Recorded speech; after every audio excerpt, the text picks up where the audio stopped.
Hi, this is Tony English, English Realty. I'm here with Carl David, who's running for the trustee of the College Board. Is that what it is? That's exactly right. Okay. The South Orange County Community College District, and I'm running specifically for Area 7, which encompasses the unincorporated areas of Ladera Ranch, Mission Viejo, Rancho Santa Margarita, and a small portion of Laguna Niguel. This area and the whole district supervises Saddleback College, Irvine Valley College, and the Advanced Education Technology Park in Tustin, which are some premier institutions. They just need premier leadership. What made you decide to run for the board? Well, I wanted to, if you will, take my experienced military leadership and my current leadership in the education world and combine that experience and the executive expertise that I've gained and put it to use in a service of my community. Yeah. And the community college is an ideal place to put it. Yeah. There's something about life when you're serving and giving and helping and improving it. It gives you a kind of a sense of accomplishment and peace and happiness. I know when I've done that before, I'm so proud of little things I've done, even if they're small. Yeah. It helps. So, but it seems like a very narrow thing. Like, how did you end up choosing that? Yeah, I was number one. I was invited because I've been active in my community. As you might know, I've been the Citizen of the Year in 2013 and 14 here in Laguna Niguel. Mm-hmm. I've been the Orange County Veteran Volunteer of the Year for Laurie Davies in the California Assembly District. Nice. For Orange County, and I'm the Vice President for Education for the Association of the U.S. Army, and I was the holiday parade here in Laguna Niguel. I was the chairman of the holiday parade for multiple years. Oh, nice. And so I continue that. And I've actually been AYSO, soccer, youth soccer, flag football, and all of those things. And I feel like that we all need to give back to our community. Yeah. And service has been obviously with my military service coupled with my service in the community. Yeah. I thought that's a perfect combination. What was your rank in the service? I was a lieutenant colonel in the Air Defense Artillery. Wow, that's impressive. Yeah, thank you. I loved my experience in the military. It gave me a good operational background. It gave me leadership training. It allowed me to lead organizations, including a British Army organization in an exchange program. So I was in Air Defense missile systems with the Royal Artillery and commanded that unit, and I've loved my experience there. But I also got education experience there. Yeah. I picked up a second undergraduate degree, master's in education, 2 postgraduate degrees, one from the Marines, one from the Army. And so education has kind of been my life. And for the last 15 years, I've been focusing on education administration at the collegiate level. Mm-hmm. And working with these community colleges, which has kind of surfaced one of the problems that I see wrong with the community college system as we. What is that problem? What do you want to change? That problem is basically transferability, one of them, and it says that when a student goes to community college that they expect to take that community college to prepare them for the future in a 4-year institution and continue to advance their education. That's been lacking lately in that 39% of community college students are receiving that second opportunity to go to a 4-year institution. So at my college that I was at, I was a private nonprofit, and we would accept any of those students. It's just automatic transfer.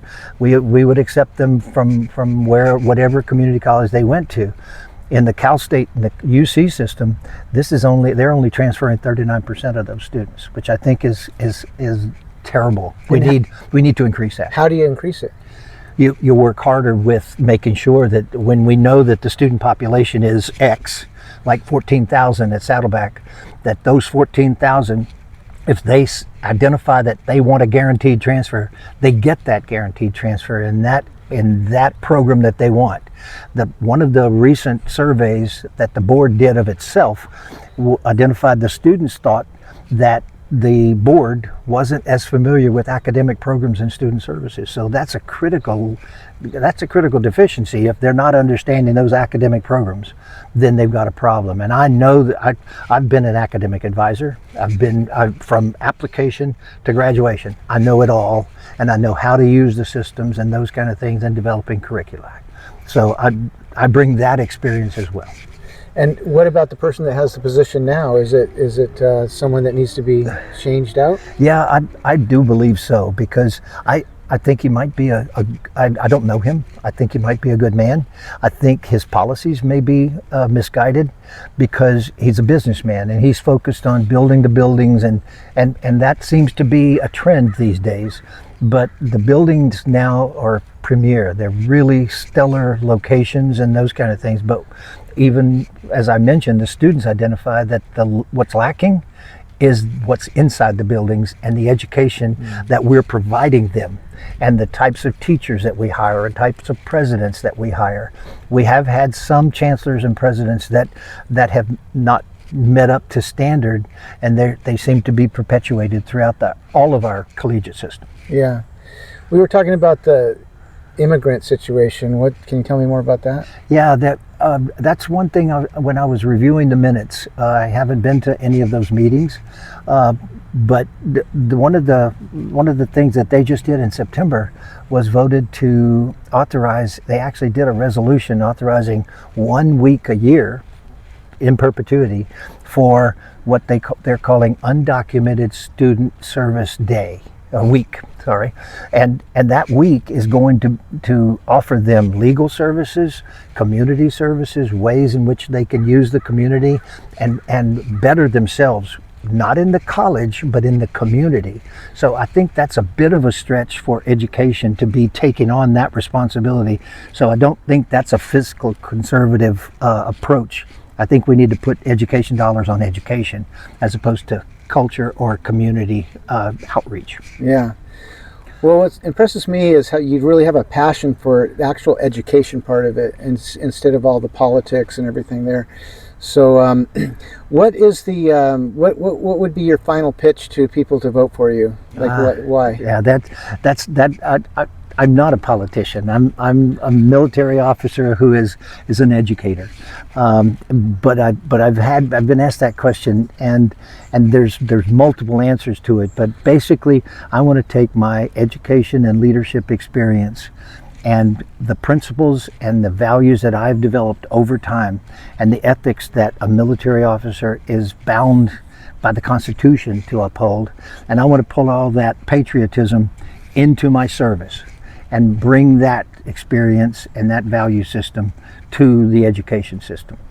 Second thing is, I want to make sure that our taxpayer dollars go directly to education and bettering our students and our citizens and make better citizens. And then finally, I really want to make sure that we have the best academic processes, the best curricula, the best everything associated with academics. So we have the best students that can excel at anything they want to be, and they can realize their dreams and their hopes. And I would hope everybody would vote for me.